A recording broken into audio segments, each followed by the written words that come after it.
Hi everyone, स्वागत है आप सभी का आज के इस सेशन में। आप लोगों के रीट का जो एग्जाम हुआ था 27 और 28 फरवरी को, जिसके पेपर अपलोडिंग आप लोगों के हो चुकी है। तो आज की वीडियो में हम लोग डिस्कस करने वाले हैं 28 फरवरी को, यानी कि थर्ड शिफ्ट में आप लोगों के जो पेपर हुआ था लेवल 2 का, उसकी ए सीरीज डिस्कस करेंगे। और ए सीरीज में भी हम लोग आज की वीडियो में साइकोलॉजी वाले सब्जेक्ट्स जो है 30 क्वेश्चन, 30 क्वेश्चंस, उसके हम आंसर्स को डिस्कस करने वाले हैं। 30 में से आप लोगों के कितने मार्क्स बन रहे हैं वो मुझे कमेंट करके ज़रूर बताइए। स्टार्ट करते हैं बिना किसी देरी के वीडियो को। फर्स्ट नंबर क्वेश्चन है हमारे पास में, पियाजी के संज्ञानात्मक विकास के चरणों के अनुसार बच्चे किस चरण में वस्तु स्थायित्व विकसित करते हैं? वस्तु स्थायित्व विकसित कब करते हैं? ऑप्शन है हमारे पास में, प्राक संक्रियात्मक चरण, मूर्त संक्रियात्मक चरण, संवेदी मोटर, या फिर औपचारिक संक्रियात्मक। तो आप लोगों का राइट आंसर हो जाएगा यहाँ पर भी संवेदी मोटर चरण। हम लोग डायरेक्ट आंसर देख लेते हैं, ऑप्शन वगैरह नहीं पढ़ेंगे, फटाफट से बना कर देते हैं वीडियो।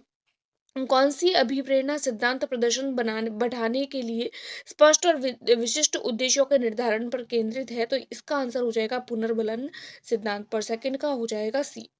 अगला देखेंगे हम लोग थर्ड नंबर, कैटल के सिद्धांत में फ्लूइड बुद्धिमत्ता किससे संबंधित है? तो कैटल के अनुसार जो फ्लूइड बुद्धिमत्ता जो होती है वो बिना पूर्व ज्ञान पर निर्भरता के कई समस्याओं को हल करने की समस्याओं पर निर्भर करती है। तो इस क्वेश्चन का हो जाएगा D will be right answer.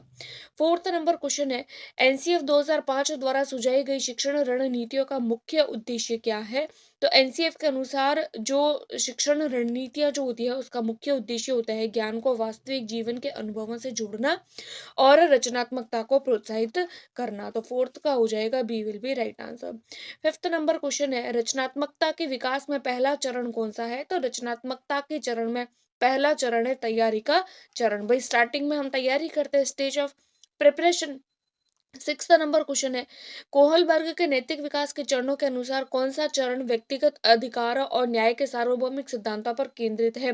इसका हो जाएगा सार्वभौमिक नैतिक सिद्धांत अभिविन्यास। सिक्स का हो जाएगा D will be right answer. Seventh number question है, क्रियात्मक अनुसंधान में डेटा विश्लेषण के लिए कौन सी सांख्यिकी परीक्षण आमतौर पर उपयोग में ली जाती है? तो क्रियात्मक अनुसंधान में हम सहसंबंध टी परीक्षण का उपयोग करते हैं। तो सेवंथ का हो जाएगा A will be right answer. Eighth number question है, सीखने को परिपक्वता से किस प्रकार अलग किया जा सकता है? तो सीखने के लिए बाहरी अनुभव आवश्यक होते हैं, जबकि परिपक्वता जो होती है वो आनुवंशिक होती है। तो एट्थ का हो जाएगा B will be right answer.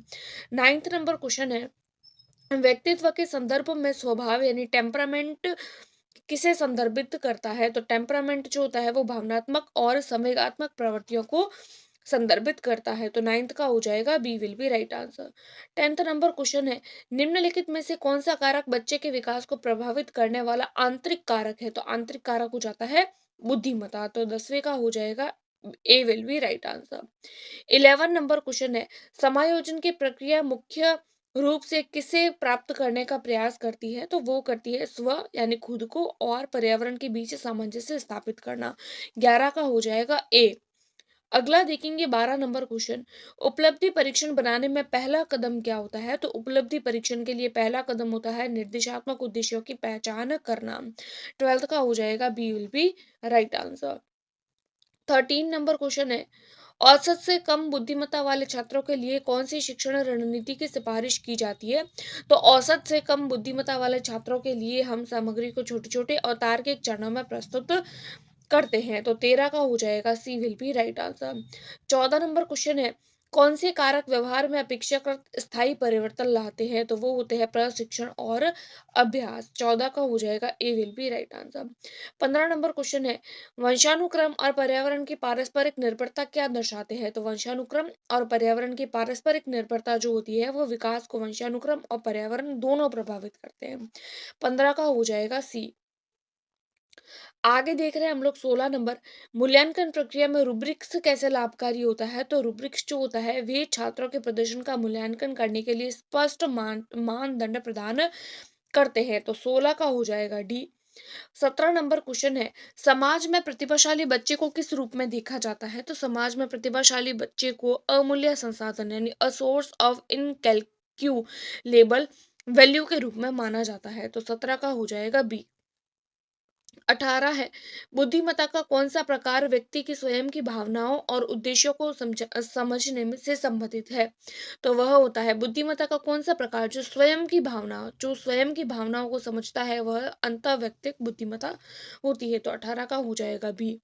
19 number सवाल है, आंतरिक संज्ञानात्मक भार का सबसे अच्छा उदाहरण कौन-सा है? तो आंतरिक संज्ञानात्मक भार का सबसे अच्छा उदाहरण होता है एक छात्र जो जटिल तत्वों को पहचानने के लिए संघर्ष कर रहा है। 20 नंबर है, बच्चा शुरुआत में अपनी भावनाओं को भाषा के माध्यम से कैसे व्यक्त करता है? तो स्टार्टिंग में बच्चा क्या लैंग्वेज यूज करता है? स्वर और व्यंजन के माध्यम से, पूर्ण वाक्यों के माध्यम से, या फिर रोने, एक सेकेंड, रोने की और ध्वनियों के माध्यम से, और वस्तुओं की ओर इशारा करके। तो बच्चा सबसे पहले क्या करता है? बच्चा सबसे पहले रोता है और ध्वनियाँ निकालता है। तो 19 का हो जाएगा सी विल बी, 20 का हो जाएगा C will be right answer. 21 number question देख रहे हैं, आरटीए एक्ट 2009 की धारा 29 के तहत शिक्षा का माध्यम प्राथमिक रूप से होना चाहिए। तो वो होगा प्रारंभिक चरणों में क्षेत्रीय और मातृभाषा। 21 का हो जाएगा C will be right answer. 22 number question हम लोग देख रहे हैं, कौन सा समायोजन तंत्र शराब और नशीले पदार्थों का प्रयोग दुश्चिंता से बचने के लिए करता है? तो वो हो जाएगा पलायन द्वारा समायोजन। 22 का हो जाएगा C will be right answer. 23 number question है, अंतर्वैयक्तिक विभिन्नता का क्या अर्थ होता है? तो अंतर्वैयक्तिक विभिन्नता का अर्थ होता है व्यक्तियों के भीतर विभिन्नताएं। तो 23 का हो जाएगा A will be right answer.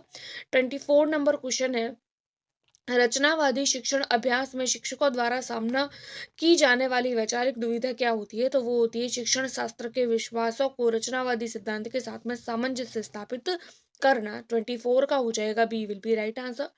25 number question है, कौन सा व्यक्तित्व इन्वेंटरी गुणों को मापने के लिए कारक विश्लेषण का उपयोग करता है? तो इसका हो जाएगा आप लोगों का कैटल का पीएफ स्केल। 25 का हो जाएगा सी। 26 नंबर क्वेश्चन है, कौन सी अवधारणा किसी मात्रा को मापने के लिए संख्यात्मक सूचकांक निर्दिष्ट करने से संबंधित है? तो इसका हो जाएगा मापन, यानी कि मात्रा को मापने के लिए भाई अंक देने के लिए असाइनमेंट, न्यूमेरिकल्स के न्यूमेरिकल इंडिकेस होते हैं, उसके लिए हम क्या करते हैं? मेजरमेंट ही तो करते हैं। तो 26 का हो जाएगा बी मापन। 27 नंबर क्वेश्चन है, मस्तिष्क पक्षाघात का सामान्य कारण क्या होता है? तो मस्तिष्क पक्षाघात का सामान्य कारण होता है जन्म से पहले या जन्म के दौरान मस्तिष्क की क्षति हो जाना। तो 27वें का हो जाएगा ए। 28 नंबर क्वेश्चन, विकास के किस सिद्धांत के अनुसार विकास गर्भधारण से मृत्यु तक निरंतर प्रक्रिया है? तो 28वें का हो जाएगा निरंतरता का सिद्धांत। भाई वर्ड से ही पता चल रहा है, निरंतर से निरंतरता का सिद्धांत।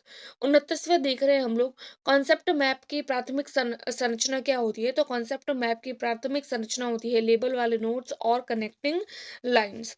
लास्ट क्वेश्चन है हमारे पास में 30 नंबर क्वेश्चन, प्रकृति बनाम पोषण परिसंवाद का मुख्य विषय क्या होता है? तो उसका मुख्य विषय होता है बुद्धिमत्ता आनुवंशिक और पर्यावरणीय कारकों से प्रभावित होती है। इस तरीके से आज की वीडियो में हम लोगों ने मनोविज्ञान के क्वेश्चन भी डिस्कस कर लिए, इसी के साथ साथ हम लोगों ने साइंस और मैथ्स के क्वेश्चन भी दोनों शिफ्ट होकर डिस्कस कर लिए हैं। आप लोगों के कितने मार्क्स बन रहे हैं वो मुझे कमेंट करके जरूर बताएं। Thanks for watching.